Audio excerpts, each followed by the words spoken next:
adik-adik, kali ini kita masih membahas mengenai bab reaksi, reduksi, dan oksidasi, di mana di sini diketahui larutan pertama perubahan skala ampere meter, kemudian terdapat gelembung gas.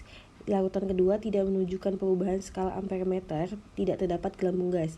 Larutan 3 perubahan skala lebih kecil nilainya dari larutan 1, terdapat gelembung gas. Di sini ada pilihan larutan. Yang pertama ada H2CO3, HCl dan CO NH2 2 kali. Yang ditanya adalah manakah larutan 1, 2 dan 3.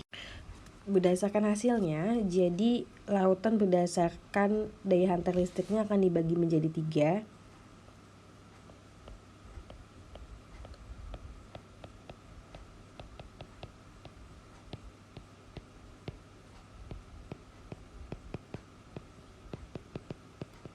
Yang pertama adalah elektrolit kuat. Dipanahin aja ya supaya lebih gampang kayaknya.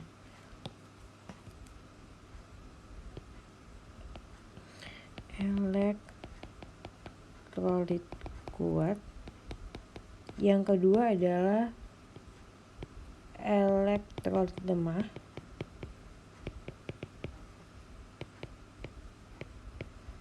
Yang ketiga adalah non elektrolit. Jadi kalau elektrolit kuat ini adalah larutan yang bisa menghantar listrik dengan kuat. Jadi lebih kuat dibanding si lemah. Jadi listriknya akan lebih kuat dari lemah. Jadi nanti hasil ampere meternya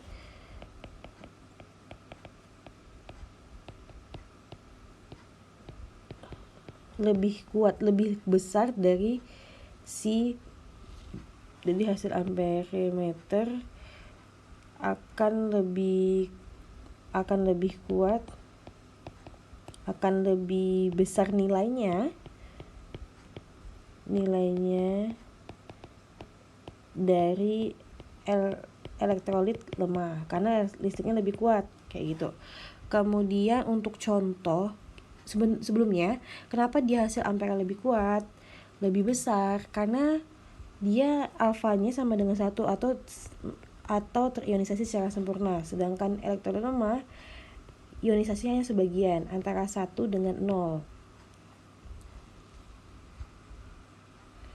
Selanjutnya untuk gelembung gas, untuk kuat dia menghasilkan gelembung gas yang banyak.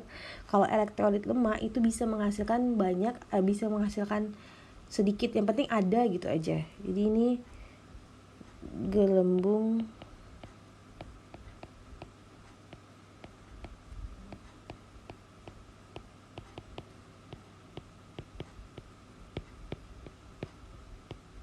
sedikit karena listrik yang masuk juga sedikit. Untuk contohnya bisa termasuk asam kuat,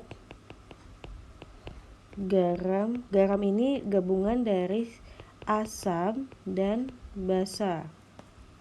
Kemudian basa kuat. Kalau untuk lemah itu asam lemah dan basa lemah. Untuk nanoelektrolit itu berarti tidak ada listrik. Kalau tidak ada listrik, otomatis tidak ada gelembung.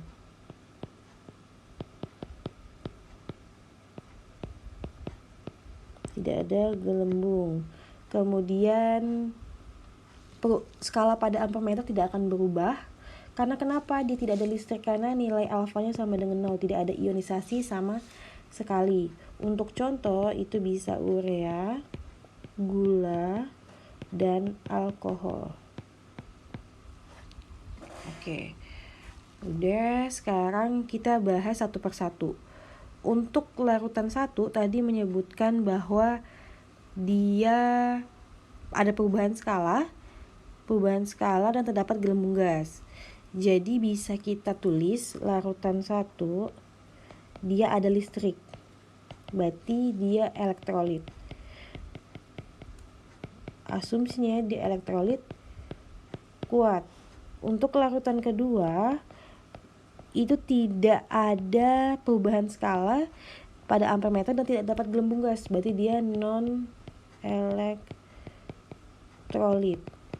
Sedangkan larutan 3 dia menyebutkan bahwa perubahan skala pada ampermeter itu tidak sebanyak si larutan 1 atau lebih kecil, otomatis dia lebih lemah listriknya, berarti elektrolit lemah.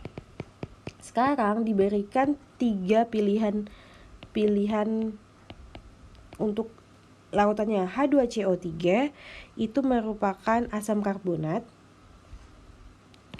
Ini adalah asam karbonat di mana dia merupakan asam lemah. Kalau dia asam lemah berarti dia elektrolit lemah. Oke, kita lanjut.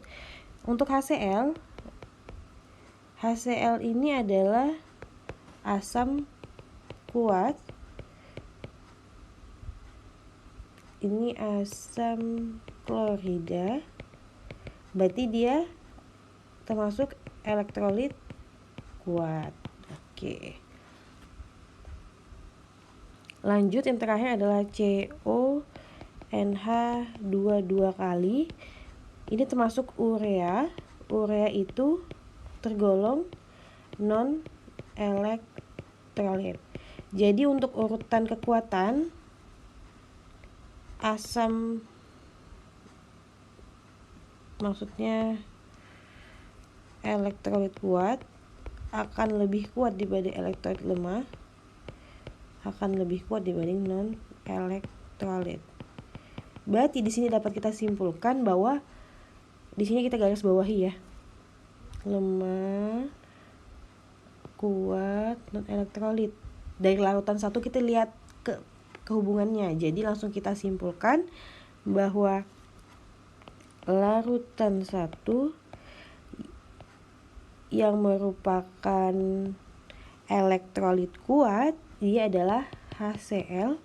Larutan 2 yang termasuk non elektrolit dia adalah CONH2 2 kali.